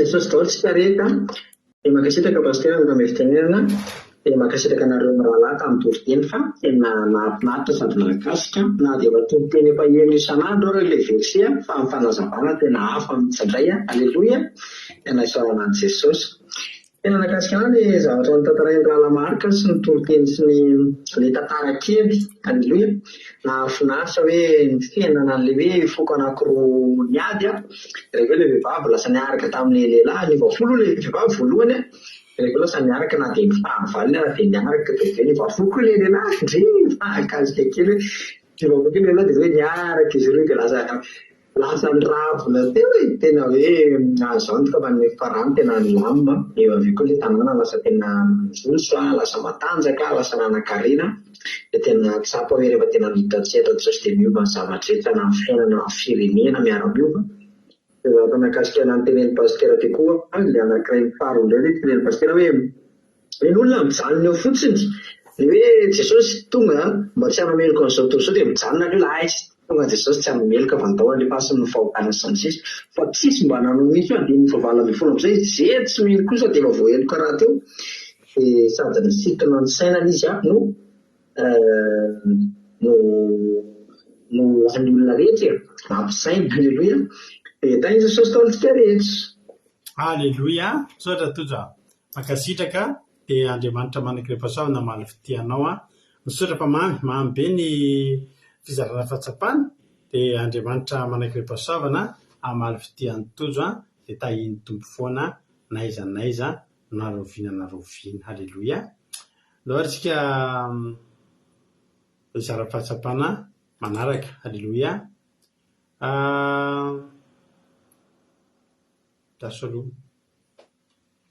Tahiny tompo ary neny Sarlina inona ary no azonao zaraina androany anao ny fitenenana neny. Makasitraka indrindra name fitenenana pastera tahiny Jesosy toerana nareo menakapokely ary koa isika rehetra izay manaraka izao fotoam-bavaka izao. Ny fahatsapana mba zaraiko pastera dia araky ny teninao teo dia hoe very diso fanantenana izay mety hatramin'ny vola ary koa ilay tantaran'ny Jony teo izay tena mampiorory saina tokoa, mampianatra be ho an'ny fanahy mihitsy ny fitiavam-bola sy ny fitiavam-boninahitra be izany. Dia izay mba zaraiko hoe tena aloha mifikitra amin'ny Jesosy ary misaotra ny Jesosy nanome anay izao fampianarana mamy renay taminareo mivady izao ka dia hitombositra hatranany nareo hamelona ny fanahinay mandra-piaron'i Jesosy eny amin'ny rahona. Aleloia. Amen. Aleloia. Mankasitraka indrindra neny hitanareo sarin'ny Sarlina teo Aleloia. Amen. Misy fotoana izy tsy sary izy dia izy nisy sary. Aleloia. Ho an'Andriamanitra ny voninahitra. Misaotra indrindra anao dia misaotra amin'ny fandraisana anjara dia Andriamanitra ny amaly fitia anao neny Sarlina. Tatsika apitra olona hafa indray tsika. Aleloia. Apitra olona hafa indray tsika. Izy indray ary ny ao ambadimbadika ao metsika fitenenana. Aleloia. Misaotra nareo trany amin'ny fizarana fahatsapana. Tany tompony ary Ranampahaverika anao ny fitenenana inona ny azona zaraina androany. Tahiny Jesosy pastera dia mankasitraka pastera amin'ny fitenenana ny mankasitraka anareo mivalalo mitondra ny posteny sy ny famelabelarana fa tena hoe nampianatra sady nahatonga saina be ny ten'Andriamanitra androany ianao ny fahatsapana zaraiko dia tena hoe mahakasika bianaly tantarany tsy totsy iny satria efa ela be izy iny no mijerena ny documentaire iny mijerena sy le film dia rehefa nitantarana izy ramadamary dia teo vao tonga saina hoe aitokotraka hoe tena hoe noho ny Jesosy no nampiarana ireo foko anankiroa ireo zany no niangany Rwanda indray lasa firenena lehibe, lasa firenena tena hoe manan-karena ary faritra Afrika. Tena hoe mahagaga tokoa ny siasan'Andriamanitra fa izy dia mahay manao zavatra mahagaga sakatry ny saina. Izay tena mahakasika be anazy satria tena tsapako hoe atr'izay nandraisako an'i Jesosy ihany koa dia nisy zavatra hafa mihitsy nataon'i Jesosy teo amin'ny fiainako tsy hoe vola ihany hoe fitahiana ihany fa tena hoe tsapa hoe miavaka ny manana an'i Jesosy rehefa hoe mandray azy.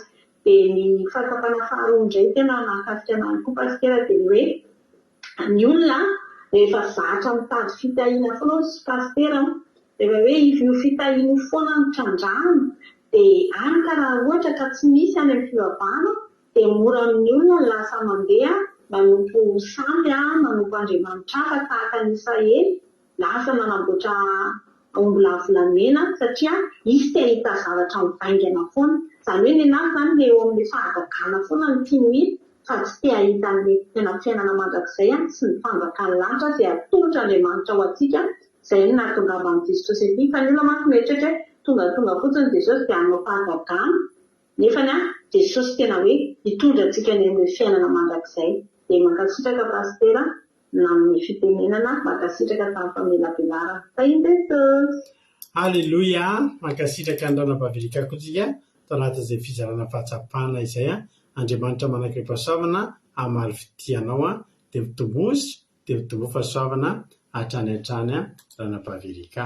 Mbola misy olona hafa izara fahatsapana to alleluia, ampidirintsika hatrany ny mpizara fahatsapana fa mahafinaritra ny fizarana fahatsapana. Ny haingo Nina Rodriguez, anao ny fitenenana inona azonao zaraina androany.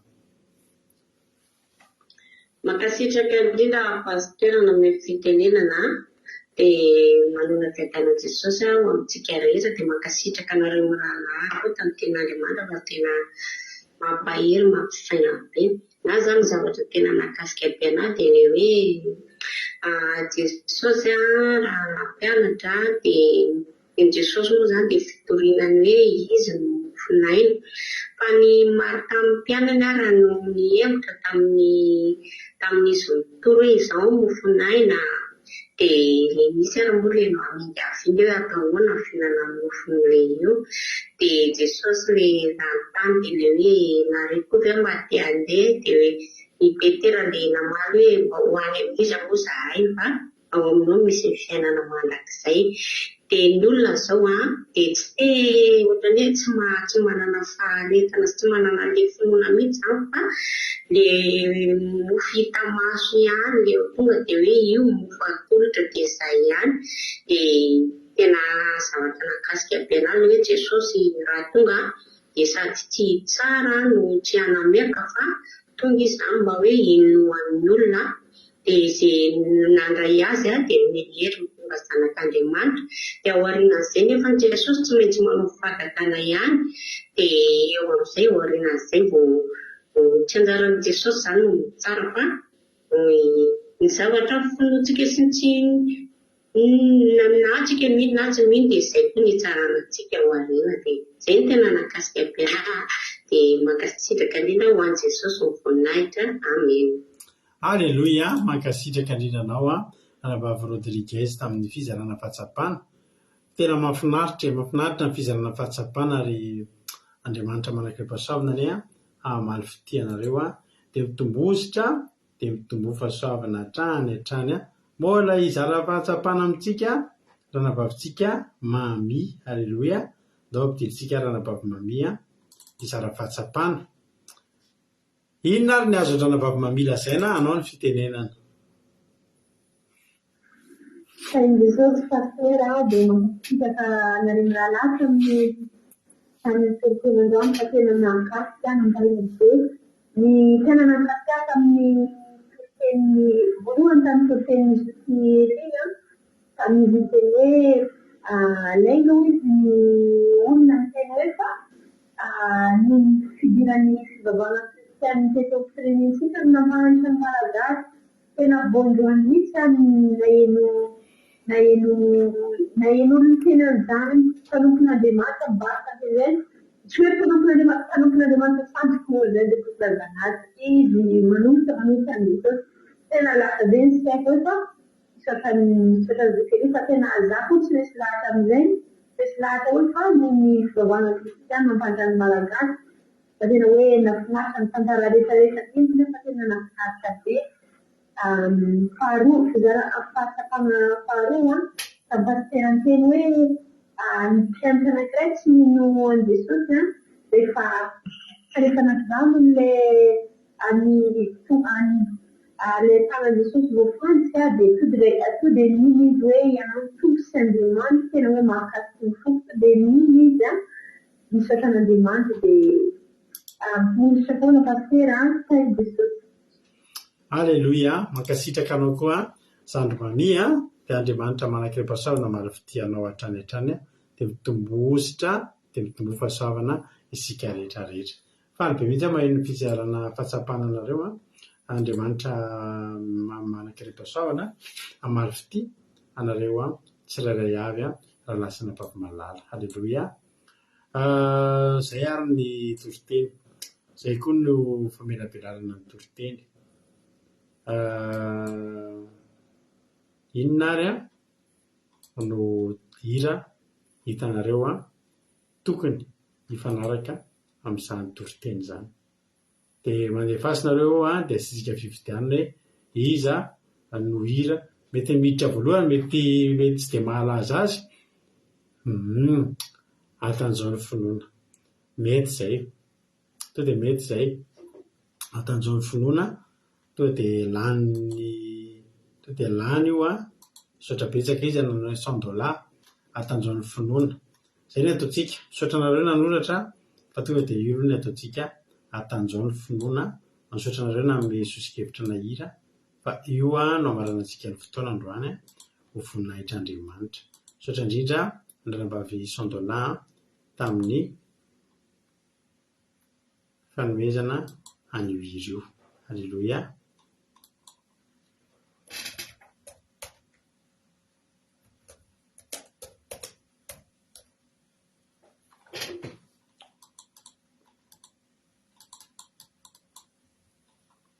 Halleluia.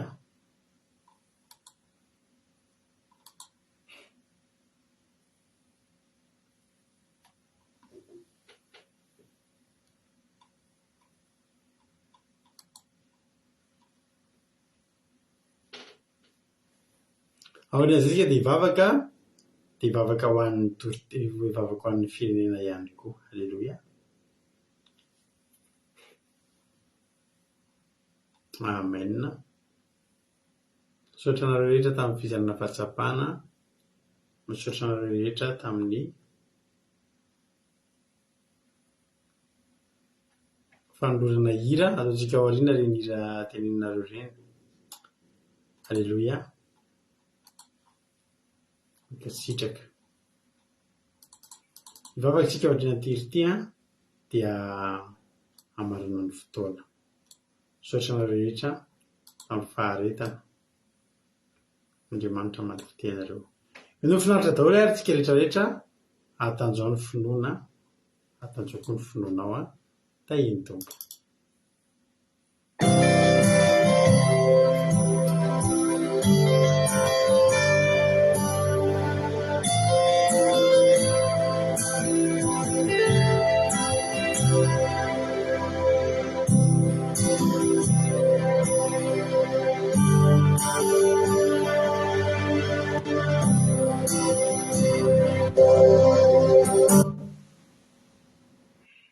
Tsiny kely amintsika lasa karaoke kely izy fa ity ny tena izy.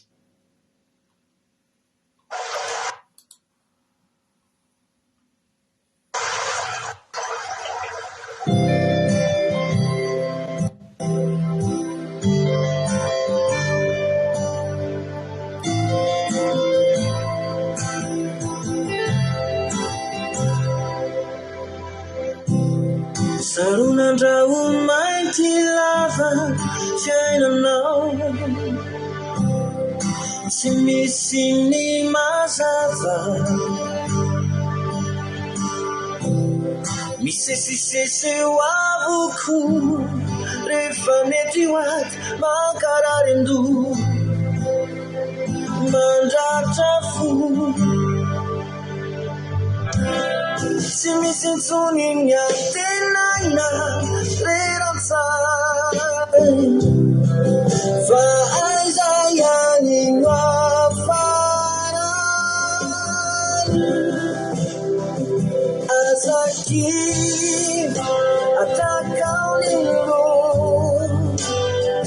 miatoanao laraitsito Saditino vana Omino Azamiana Alanzauni fino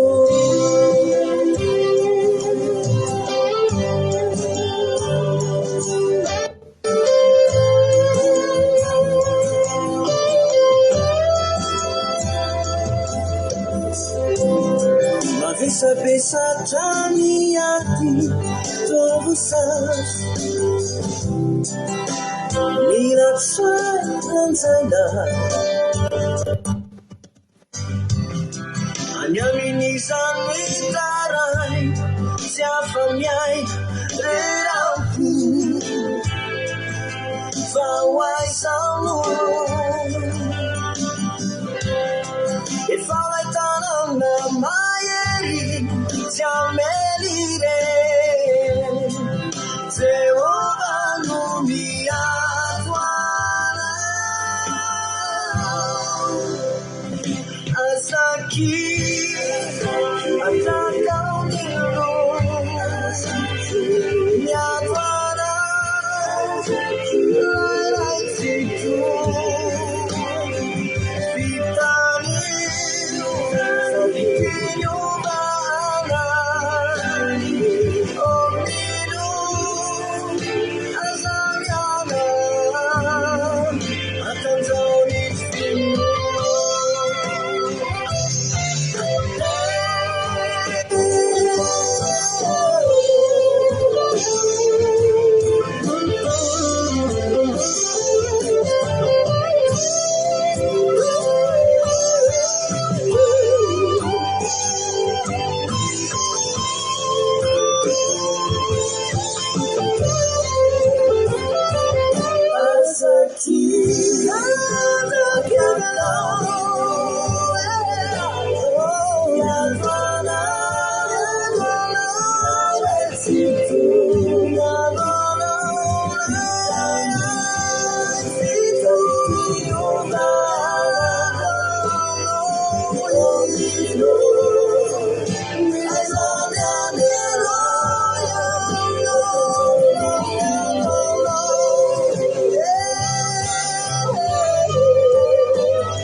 Amen Jesosy.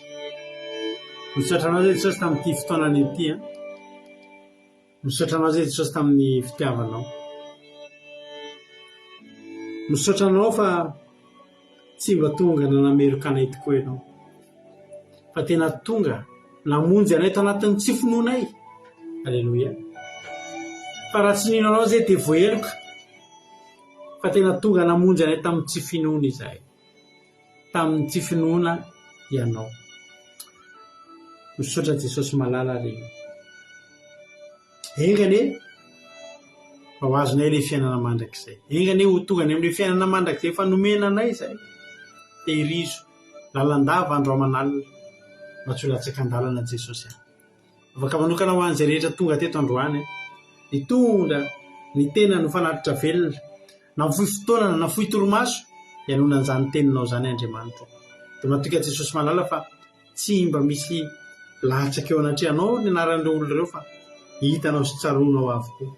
Jesosy malala mivavaka amin'ity androany ity mitananao mahery ane hitanam-pahasoavanao ane hikasika ny tsirairay avy ny isa tokantrano ny sambatan'olona Jesosy malala. Dario lalana izay tatanao misandronao mahery tatanao mitanam-pahasoavanao fa Andriamanitra lehibe, Andriamanitra tsy to, Andriamanitra tianay, Andriamanitra miaro anay lalandava. Misaotra betsaka Jesosy ankehitriny raha isaraiketo izay dia oka ny tananao mahery ny tanam-pahasoavanao, oka ny tananao mahery hikasika ny isa tokantrano isam-batan'olona dia amme anay hery tanjaka, amme anay tena hoe tanjaka ara-panahy ahafahanay mijoro hatramin'ny farany mandra-piavinao, hijoro amin'ny finoana, hijoro amin'ny finoananao Jesosy. Misaotra Jesosy. Ndrevoly sy satana fa tramboranatsy mikitsaingo kana dia litera ray tao anatin'izany toriteny izany azy fa ny vonina mpafretra dia amoa avy zato eny arivitsy manam-patapirina aty anatin'ny tsirairay avy. Hoanao ny voninahitra mandrakizay. Amen. Ampanosika nanabavintsika Erika amin'izao fotoan'izao izara mivavaka ho an'ny firenena. Erika anao ny fitenenana. Makasitraka pastera nomeko fitenenana dia tain'i Jesosy taontsika rehetra dia hiara hivalaka antsika ho an'ny firenena namaranana fotoana. Jesosy tena hoe misaotra anao indray izay amin'ity fotoanany ity. Misaotra fa tena hoe totosa soamantsara indray tombavaka androany. Voatory teto indray ny teninao Andriamanitra misaotra tamin'izany teny mamy izay nampitondra ny mpanomponao izany tena hoe nampianatra anay indray ny tena atonga anay ino sy atoky anao Jesosy satria tsy tonga ho azy tetỳ tany tetỳ ianao fa mba tonga etỳ ianao hinonay tsirairay avy satria ny finoanay anao no famonjena ho anay tsirairay avy Jesosy tsy ao amin'ny tsy vitan'ny famonjena ihany fa mianananay an'ilay fiainana mandrakizay misaotra Jesosy misaotra tamin'izany fitiavanao izany satria fitiavana lehibe ho anay izany natoenao mbola nanaiky nidina tetỳ aminay nanaiky no vononaka nanaiky no ho ampitsaliana satria tianao izay ho voavonjy marobe nefa Jesosy mbola tsy mandray an'izany famonjena izany marobe mbola ka mifidiny handeha any amin'ny lalany maizina araka ny teny teo hoe ianao ny fahazavana Jesosy fa maro Jesosy mifidy any amin'ny maizina fa androany izay Jesosy tena ampahafantarinao fa ianao irery ihany ilay mazava ahafahanay miditra any amin'ilay lalany famonjena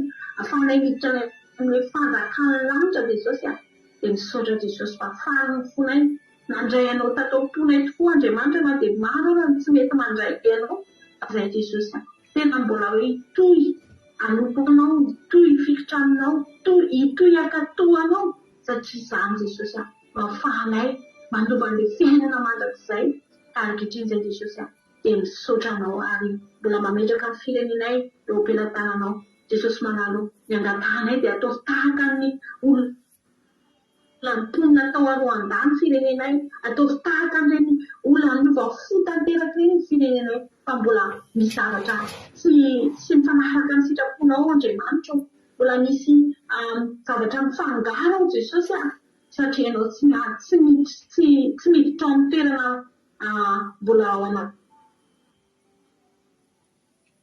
anatin'ny faharoam-paratsiana mbola anatin'ny zavatra manotry saty mbola ao anatin'ny firenena mbola mampifangaro anao satria ianao Jesosy tsy miasa ao amin'izany toerana izany ankehitriny ilay Jesosy tena mangataka ny tanàmasonao mba hidinao amin'izany vahoaka malagasy mba hidinao amin'izany firenena izany mba hijery sy hamonjy ny olona ao fa mbola mafy Jesosy izany mivery ao amin'izany firenena izany satria ianao mbola tsy voaray amin'izany firenena tanteraka izany ianao satria mbola maro ao Jesosy mino foana maro ao Jesosy mbola manopy sampy maro ny vononao ao Jesosy mbola ahitana tsy fandriam-pahalemana mbola ahitana fahotana maro Jesosy fitanga-dangana maro be ny zavatra misy amin'izany firenena izany ka androany izay Jesosy mangataka ny famindraponao mamelany ny firenena sy ny vahoaka malagasy Jesosy izay rehefa amin'ny masom-pitiavana ao Jesosy tena hoe vangio misambata amin'olona mba hitodika anao mba hanompo anao mba hitady anao mba hihino anao